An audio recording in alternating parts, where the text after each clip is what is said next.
Bien. Se ve la pantalla. Sí, doctora. Voy a continuar. Gracias por el espacio. El tema de la mesa redonda de hoy es enfermedades de la aorta y de las arterias periféricas.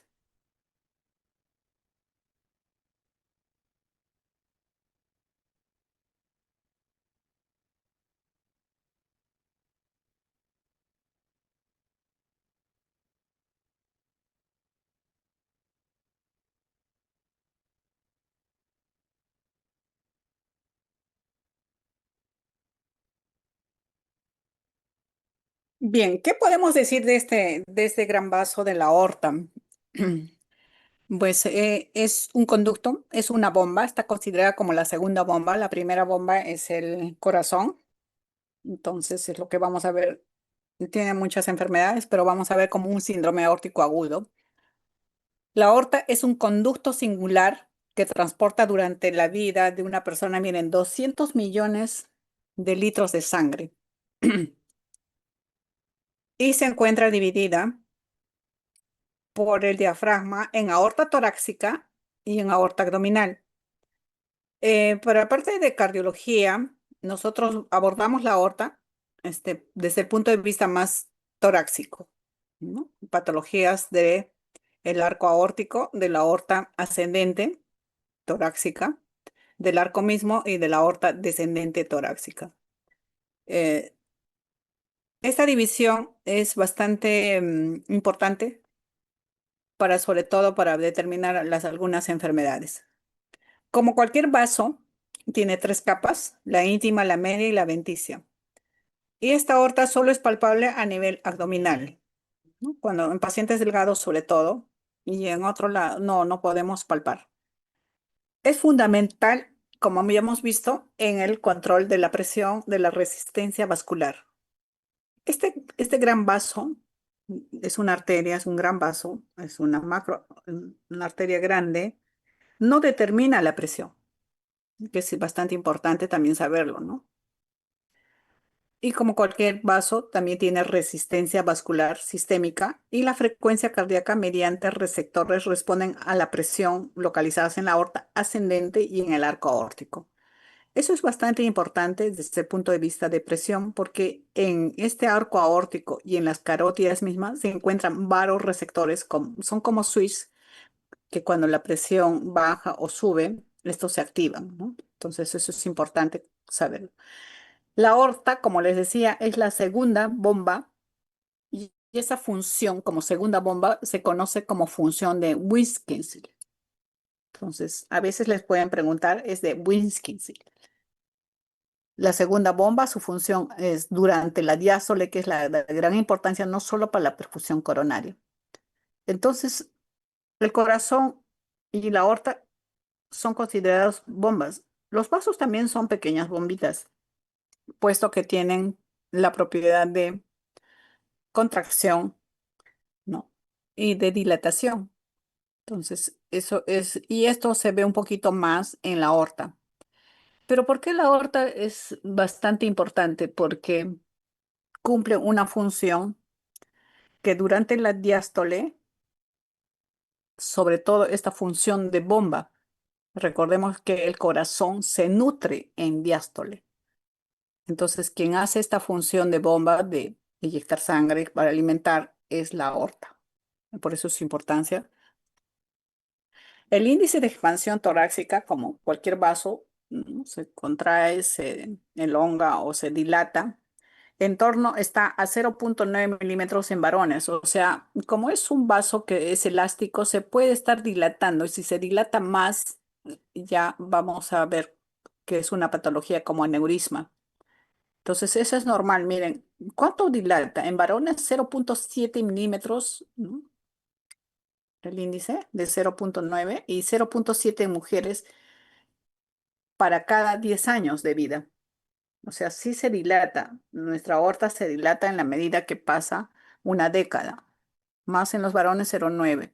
Entonces, esa dilatación a veces es muy acelerada o muy rápida, lo que va a ocasionar algunas patologías que vamos a ver, como cuáles, como aneurisma. Entonces, la dilatación de la aorta recibe el nombre de aneurisma, mientras que la dilatación de las venas reciben el nombre de varices. ¿Ya? Entonces, ahora vamos a ver de la aorta. Mira, estas dilataciones es un vaso que se ha dilatado. Normalmente dice que se va dilatando 0,9 milímetros, o sea, menos de un centímetro en 10 años en un varón y menos de 0,7 milímetros, casi medio centímetro, un poquito más en 10 años en mujer. O sea, sí se dilata en la medida que pasan los años, pero a veces se dilata por algunas condicionantes fisiológicas o de enfermedades mismas del paciente, que va a determinar estas enfermedades. Entonces, el aneurisma es la dilatación patológica que involucra uno o varios segmentos del lumen aórtico. Entonces, cuando encontramos un aneurisma, estamos obligados en buscar en todo el trayecto de la aorta, ¿ya? Y la clasificación, según la dilatación de nuestra aorta, pues si es una aorta, puede ser fusiforme, sacular o pseudoaneurisma. Entonces, las dilataciones, según la forma, que son los aneurismas, nosotros podemos tener aneurismas saculares como esto, aneurismas fusiformes o pseudoaneurismas. Bueno, no comprometen toda la luz. Entonces, la aneurisma torácica de una aorta, ¿cuál es la causa? ¿Por qué se dilata, no? Entonces, ¿por qué se dilata esta arteria, la aorta? Otra vez es la arteriosclerosis, ¿m? Lo que daña el endotelio, lo que veíamos en hipertensión como placa de ateroma. También esta arteriosclerosis está como causa principal de aneurismas. Otras causas, la misma hipertensión, síndrome de Marfan, aorta bicúspide, arteritis, inflamación de las arterias, ¿no? De células gigantes, sífilis y traumas. Entonces, todas estas situaciones, estas enfermedades pueden hacer que se dilate la aorta. Entonces, y eso se llama aneurisma. El problema es que cuando se dilata y aneurisma, es fácil que se rompa, haya ruptura, ya que es lo que vamos a ver. La mayor parte de veces es asintomático, como todas las enfermedades que vamos viendo, este aneurisma puede estar dilatado y puede ser un hallazgo casual, ¿no? Entonces, puede ser asintomática. Y muchas veces es así, ¿no? Nosotros hacemos un estudio de angiotomografías, qué sé yo, y se encuentra. Ahora, todo con resonancia se encuentra dilataciones de la aorta. Las indicaciones cuando nosotros esta dilatación, este aneurisma ya requiere abordaje quirúrgico, cuando hay síntomas de compresión, depende de dónde se ubiquen los aneurismas, ¿no? Crecimiento rápido, más hipertensión, es postraumático, pseudoaneurismas y aneurismas mayores de 6, ¿no? centímetros o 60 milímetros en Marfan de 4 a 5. Aneurismas donde en la aorta torácica. Esta corte incluso ha bajado, o sea, cuando ya es de 5 centímetros, o sea, 50 milímetros la aorta. Entonces, vemos nosotros la aorta, por ejemplo, si dilata mucho esto, más de 5 centímetros, está bien dilatada, es fácil que se va a romper, va a haber ruptura. Entonces no debe pasar ahora, según la guía última, está en 45. Ya tiene que tener un abordaje, ya sea quirúrgico o endoprótesis, ¿no? Entonces, eso es lo que nos quiere decir. En Marfan, los pacientes con Marfan también tienen esto, por lo mismo En la neurisma de aorta torácica, por ejemplo, podemos pedir nosotros cómo nos orientamos, porque toda esta patología es asintomática, ¿no? O sea, nos podemos orientar cuando un paciente tiene síndrome marfanoide o tiene Marfan, hay que pedirle, ¿no? Y nos encontramos con radiografías, ecografías, qué sé yo, o resonancias. Miren, esta placa, por ejemplo, nos está dando una dilatación de la aorta. Si nosotros vemos y sabemos ver las placas, aquí hay como algo, como una estructura convexa, como un tumorcito alrededor del hilio, ¿no? De los pulmones y entrando en la auricular izquierda. Esta de acá, que no es normal. No es normal verla. Esta misma es la proyección en placa de esta aorta que está dilatada en forma sacular de la aorta torácica. De igual manera. Entonces, si vemos unas placas así, nos podemos orientar a nosotros que este paciente puede tener un aneurisma. Estas ya son tomografías, resonancias, ¿no? Reconstruidas. Miren cómo está la aorta, toda dilatada. Entonces, la clínica, como dijimos, es asintomático en el 40%. Pueden haber complicaciones vasculares, compresión de estructuras vecinas, rotura, que es la más, ¿no? Digamos, emergencia, ¿no? Cuando se rompe. El examen físico puede haber un soplo diastólico aórtico, por lo mismo que hay una insuficiencia aórtica. Los pacientes con Marfan o Ehlers-Danlos a veces cursan con estos problemas de aneurisma. Y tú lo auscultas, puedes auscultar un soplo diastólico en foco aórtico. ¿No? Entonces, de regurgitación aórtica, de insuficiencia aórtica. O puedes encontrar de repente a nivel de, otra vez de abdomen, sobre todo donde pulsamos, nosotros podemos palpar la aorta en el abdomen, una masa pulsátil supraesternal, de repente a nivel de la horquilla esternal, supraesternal, también podemos poner nuestro estetoscopio y podemos observar eso. Pulsos asimétricos, el síndrome de vena cava superior y algunas embolias, o sea, hay fenómenos embólicos. Pacientes de repente pueden debutar con stroke porque como es un vaso que se ha dilatado, puede formar coágulos en el aneurisma mismo. Entonces eso puede migrar y dar embolismo. Entonces, en Marfa podemos encontrar dilatación de la raíz de la aorta. La raíz de la aorta es el anillo aórtico en sí, el seno de la aorta y la aorta torácica ascendente, ¿no? El callado de la aorta. Entonces, podemos encontrar eso. Y bueno, eso ya hay una defectuosa a nivel, es una collagenopatía, ¿no? Ehlers-Danlos también va a haber a nivel de la aorta ascendente, encallado y otras causas como aterosclerosis, sobre todo en aorta descendente, aneurisma a nivel de aorta descendente y placas de ateromas. Y traumatismos, ¿no? Cuando hay traumatismos también puede tener hematomas, aneurismas, ¿no? Takayasu, infecciones, sífilis, posquirúrgico pueden dar. Posquirúrgico sobre todo cuando hay reparaciones de válvulas, ¿no? Válvula cambio, recambio de válvula aórtica pueden ocasionar aneurismas. Complicaciones de la aorta ascendente puede dar. ¿Qué complicaciones cuando pueden dar? Insuficiencia aórtica, como les decía, puede generar insuficiencia aórtica, insuficiencia cardíaca, compresión coronaria, taponamiento pericárdico cuando se rompe, ¿no? La sangre, o sea, va a ir disección, embolia cerebral y embolia periférica. Entonces, el diagnóstico es por imágenes, tomografía, resonancia, ortografía, ecografía, los que tenemos. Entonces podemos, y el tratamiento es quirúrgico o endoprótesis. El tratamiento médico solamente es, si es hipertenso, tenemos que controlar y ahí sí ser bien enfáticos, ¿no? Mandarnos a menos de 120/80, de las cifras bien bajas, porque si no va a condicionar más patología a nivel del aneurisma. Beta bloqueadores, para que la frecuencia cardíaca también no esté muy acelerada y eso hace mayor pulsaciones, mayor frecuencia, mayor dilatación. Tratamiento percutáneo. Ujú. Y tratamiento quirúrgico. Entonces, el percutáneo son las endoprótesis, los stents, ¿no? Esta es una aorta dilatada, por ejemplo, va una malla metálica y se coloca, ¿no? Percutáneo y protege ya al saco antes que se rompa, ¿no? Entonces, eso se coloca igual que colocar un stent, por cateterismo. Ese es en endoprótesis. A veces es más fácil en la aorta, por ejemplo, aquí esta porción de acá es aorta ascendente torácica, callado y aorta descendente torácica. Hasta aquí todavía es un poco más complicado exponer a veces en la aorta ascendente. Cambian la válvula y ponen un tubo valvado. Entonces, esos son sus tratamientos.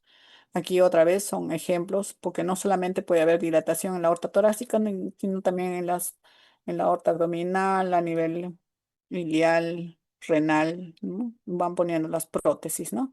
Y hay que tener cuidado que también la prótesis no cierre la arteria renal, ¿no? Entonces eso puede ocasionar una estenosis. El aneurisma de aorta abdominal, más frecuente que los torácicos. Miren, en la aorta, incidencia aumenta a veces en los últimos 30 años. La principal causa es la aterosclerosis, ¿no? Las placas de ateromas. Factores de riesgo pueden ser hipertensión, dislipidemia, tabaquismo, factores genéticos, edad, ¿no? Y la proporción es más en hombres de la aneurisma a nivel de la aorta abdominal de 9 a 1. Entonces, Y la clínica, igual la mayoría del diagnóstico es incidental. Uno hace una ecografía, por decir, está viendo de repente vaso o vesícula y se encuentra que está dilatada su aorta abdominal. Sí, así son los hallazgos. Un crecimiento rápido, ruptura inminente, dolor intenso en espalda, flancos, radial glúteos, shock hipovolémico si se rompe, obvio, si la sangre se va, ¿no? Es una aorta, o sea, pulsa, pero bien. Masa pulsátil, soplos abdominales, inguinales, pulsos distales atenuados. Otra vez la etiología es la misma, aterosclerosis, disminución de fibras elásticas, factores genéticos, traumatismos, infecciones como salmonella, estafilococo. ¿Mm? El diagnóstico por imágenes, ya sea ecografía, tomografía, angioresonancia o, sí, pues, resonancia con contraste. Eso es en cuanto al, sí, al aneurisma, que también es una patología de la aorta. Ahora lo que nos vamos a ver es el síndrome aórtico agudo como enfermedades de la aorta. El síndrome aórtico agudo incluye tres patologías. Es tan similar como el Zika, ¿no? Síndrome coronario agudo, también tres patologías. Aquí también tres patologías. Es similar porque también hay dolor. Entonces, este es el aorta, es una emergencia. Son de emergencia. ¿Qué patologías son? Los síndromes aórticos está como síndrome porque sus síntomas se parecen en los tres, ¿no? Entonces, más el, el discernir qué patología es, se va a hacer con ayudas de imágenes. Los síndromes aórticos se definen como procesos agudos, ¿no? Como su mismo nombre dice, síndrome aórtico agudo de la aorta, que presentan características clínicas similares y acarrean la ruptura de la íntima y de la media, constituido en tres entidades. Las tres patologías que engloba el síndrome aórtico agudo es disección aórtica, miren que es la más frecuente disección aórtica que generalmente nosotros vemos en los pacientes con Marfan, ¿no? Cuando es un Ehlers-Danlos Marfan, hay que pensar en una disección aórtica, paciente que viene con mucho dolor lacinante, brusco, diaforético, con dolor en la espalda y tiene así un aspecto marfanoide, piensa que está diseccionando su aorta, porque es 80% en frecuencia de los tres, es más frecuente disección aórtica. La otra patología que involucra al síndrome aórtico agudo es hematoma intramural, un 15%, y la úlcera penetrante, un 5%. ¿Ok? Vamos con disección de aorta. Dice que alrededor de 2.000 casos anuales en USA y es más frecuente otra vez la proporción de más en varones que en mujeres de 2 a 1 y la edad de presentación está entre la sexta y séptima década y la mortalidad es 1% por hora en las 48 horas.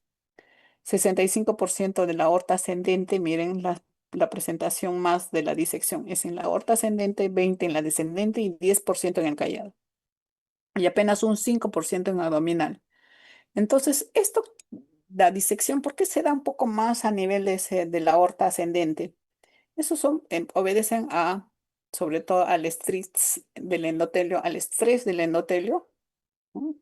Por estos cambios de presión y el mismo, ¿no? El flujo tampoco es tan laminar. Y entonces, ¿qué pasa? Nosotros sabemos que todo vaso, y habíamos dicho que tiene una íntima, una media y una venticia.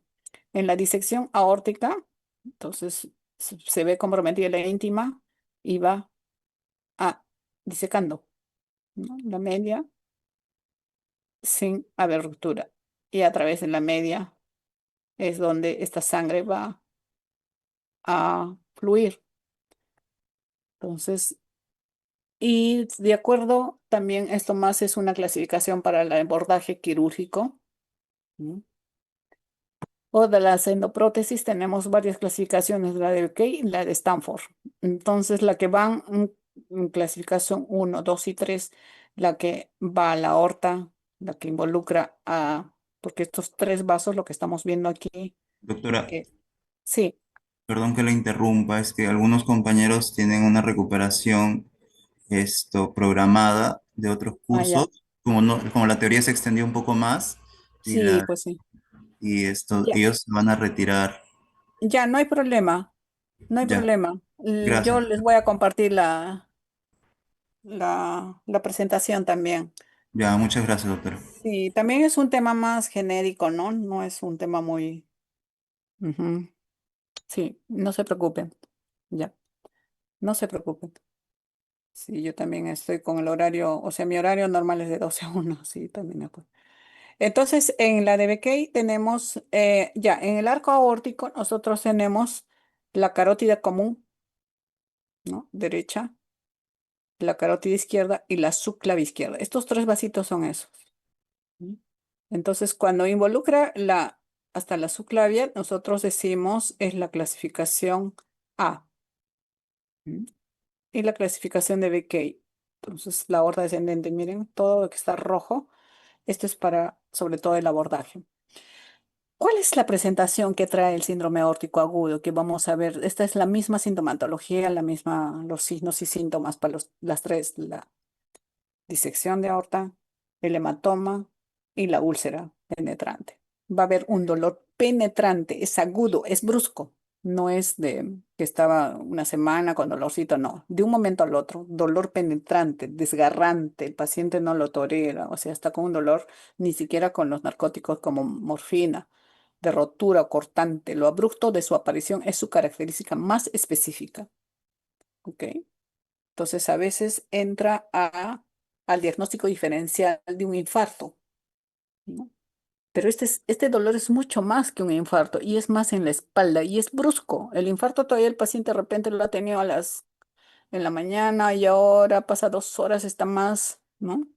Y no es tan, lo tolera. En cambio, este es un dolor que no lo deja ni busca una posición antálgica, está diaforético el paciente, ¿no? La localización más frecuente de dolor es el tórax, 80%. El dolor es torácico anterior suele estar asociado a la descendente anterior tipo A y el dolor de espalda o de abdomen a la disección aórtica tipo B. Entonces, el tipo B va de la subclavia hacia abajo, la aorta torácica, y el tipo A va agarrando todo el arco aórtico y la aorta ascendente, ¿ya? Entonces hay déficit de pulso, por lo mismo, ¿no? La sangre ya no está fluyendo a través del vaso, está fluyendo sí, pero en su pared, está en la muscular, entre la muscular y la adventicia, ¿no? Darse 30%, entonces el paciente está chocado, está con pulsos bajos, 30% de los pacientes con disección tipo A y 15% de tipo B. Los pacientes con disección aórtica aguda tipo A sufren la doble de mortalidad que los pacientes con tipo B, ¿no? Eso por lo mismo, como está cercano a la salida de todo el corazón, va a haber un taponamiento porque la sangre finalmente va a haber un derrame pericárdico, ¿no? Sanguinolento, obvio, se choca el paciente y va a haber un taponamiento cardíaco cuando es disección de tipo A. ¿Cuáles son las complicaciones de la disección? La regurgitación aórtica puede acompañar, ¿no? La insuficiencia en disección tipo A, la ruptura aórtica aguda, se rompe. La regurgitación aórtica suele ser la segunda más frecuente causa de disección de aorta y la más grave, ¿no? Taponamiento que hemos dicho y el síndrome de hipoperfusión. Entonces hay un dolor otra vez retroesternal, insuficiencia cardíaca, hay angina, el paciente como no le llega sangre, va a haber síncope, va a haber signos de bajo gasto, el paciente está chocado, taponamiento cardíaco, eh, desorden cerebrovascular, paraplegia, ¿no? Esto por falta de perfusión a los órganos, ¿no? Entonces podemos tener disección también por el tiempo de evolución aguda, menos de 14 días y crónica, más de 14 días, ¿no? Y por la clasificación Stafford A o B. Y bueno, esto es lo mismo, patologías con la más frecuencia y los porcentajes. En el examen físico tendremos un paciente con hipertensión, factor como desencadenante. Al momento de la disección podemos encontrar hipotensión arterial, podemos encontrar hemopericárdico, pseudohipotensión, afectación de la subclavia, soplo diastólico, signos de falla cardíaca, ausencia de pulsos, trastornos neurológicos y paraplegia. Entonces, la radiografía de tórax hasta un 80%, silueta ensanchada que habíamos visto, mediastino ensanchado por el mismo derrame pericárdico, signos de calcio, derrame pleural, congestión pulmonar. Vamos a tener así la aorta bien dilatada y con un corazón, una silueta cardíaca agrandada por el taponamiento cardíaco. Podemos tener aquí signos de calcificación lateroesclerosis de la aorta, que se pueden ver algunas placas. ¿No? Un EKG, el más común es la hipertrofia, por lo mismo que el paciente es hipertenso, hay hipertrofia del corazón, puede tener un ST deprimido, ya, angioresonancia, método de elección.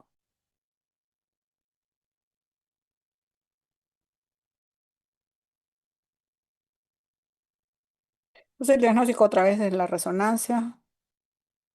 angioresonancia con contraste, la ecografía a veces nosotros podemos ver también, y el tratamiento igual es quirúrgico, urgente, ¿m? Igual que la demás, quirúrgico o prótesis. Y el hematoma intramural se diagnostica por presencia de engrosamiento de la pared, acúmulo de sangre, afectación de aorta ascendente o descendente. La- los signos y síntomas que hemos descrito son los mismos de la disección de aorta. ¿M? Por eso es un síndrome y bueno, y las enfermedades.